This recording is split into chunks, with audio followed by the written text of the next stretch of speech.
Pemirsa, kuasa hukum Jering, Wayan Gendo Suwardana, mendatangi Ditreskrimsus Polda Bali untuk mengajukan penangguhan penahanan. Ayah dan istri Jering menjadi penjamin penangguhan penahanan. Tersangka kasus pencemaran nama baik Ikatan Dokter Indonesia IGD Ari Astina alias Jering mengajukan penangguhan penahanan ke Direktorat Reserse Kriminal Khusus Polda Bali.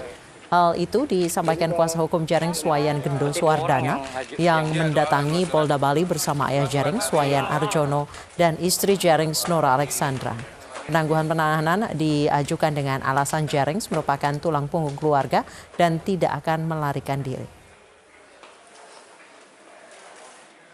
Pada intinya keluarga mengajukan penangguhan karena pertama Jering adalah tulang punggung keluarga. Keluarga menjamin, bapak menjamin, istri menjamin bahwa Jering tidak akan melarikan diri, tidak akan menghilangkan barang bukti, akan kooperatif gitu, dan tidak akan mengulangi perbuatan yang disangkakan. Seorang pengendara sepeda motor terlibat adu mulut dengan petugas Satpol PP di kawasan Menteng, Jakarta Pusat. Pengendara motor tidak terima saat akan dikenakan sanksi karena tidak memakai masker dengan benar.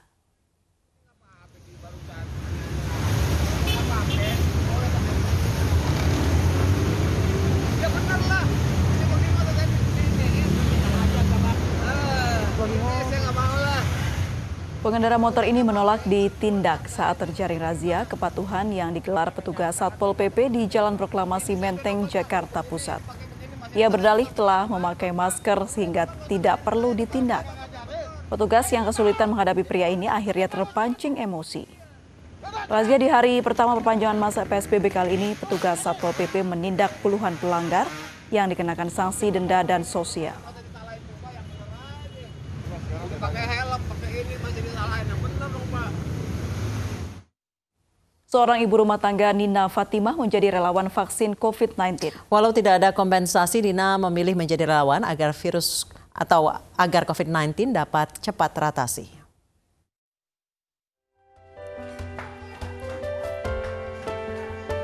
Nina Fatimah yang berprofesi sebagai ibu rumah tangga ini mengajukan diri secara sukarela menjadi relawan vaksin COVID-19 di tengah pandemi. Setelah penyuntikan vaksin pada Selasa 11 Agustus lalu, Nina mengaku tidak ada yang berubah dari kesehatan dirinya. Awal mula Nina tertarik menjadi relawan karena melihat pemberitaan dari media massa dan pemerintah membutuhkan 625 relawan untuk uji klinis vaksin COVID-19. Nina tergerak karena pemerintah kesulitan memenuhi kuota relawan. Nina mengaku tidak mendapatkan jaminan jika vaksin ini tidak berhasil. Namun Nina percaya dan menilai vaksin ini sudah diteliti oleh pihak yang ahli di bidangnya. Ia pun berharap virus COVID-19 dapat segera teratasi. Tidak ada perasaan apa-apa, biasa aja. Seperti biasanya, tidak ada gejala apapun, alhamdulillah. Kalau nggak kita siapa lagi gitu. Sekarang kalau nyari orang yang nggak mau juga susah. Lebih baik kita nggak apa-apa lah jadi relawan juga. Yang penting masalah ini cepat bisa teratasi, COVID ini juga cepat hilang. Untuk menjadi relawan, Nina tidak mendapatkan kompensasi. Nina hanya diberikan uang ganti waktu dan uang jalan sebesar Rp200.000 dan diberikan asuransi kesehatan. Dari Bandung, Jawa Barat, Diki Wismara, iNews melaporkan.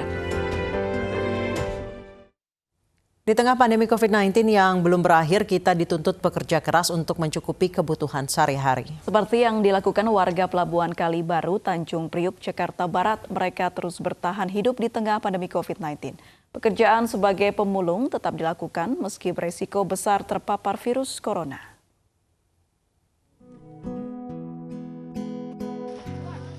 Perjuangan Ibu Parwi tidaklah mudah.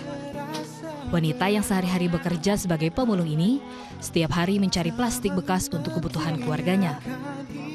Namun hasil dari memulung sampah plastik berkurang drastis, terlebih saat pandemi COVID-19 ini. Kehati-hatian dan kewaspadaan pada saat memulung sangat diperhatikannya agar tidak terpapar virus corona.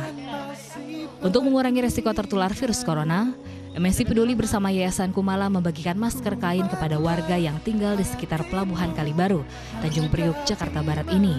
Karena dengan memakai masker kita sama-sama menjaga satu sama lain supaya tidak ada droplets yang bisa terpapar ke orang lain gitu. Tidak hanya itu, MNC Peduli dan PT Produser Pangan Asia juga membagikan makanan siap saji dan minuman untuk warga. Makanan yang dibeli dari pelaku UMKM ini diharapkan dapat meringankan beban warga di tengah pendapatan mereka yang berkurang. Adanya bantuan ini kan kita terbantu sedikit-sedikit ya Bu. Soalnya sembako kan naik, kita sembako naik ya Bu ya. Tapi bagi pengusaha pemulung begini harganya nggak naik Bu, turun. Ini hal yang sangat membantu, apalagi di tengah-tengah pandemi COVID ya. Kita kesana kemari agak susah. MNC Peduli dan Yayasan Kumala datang membantu dan meringankan warga di sekitarnya. Bersama MNC Peduli, mari kita terus berbagi kepada warga yang terdampak virus corona untuk meringankan beban mereka dan menjaga mereka untuk tetap sehat menjalani masa adaptasi kebiasaan baru ini. Tim Liputan iNews melaporkan.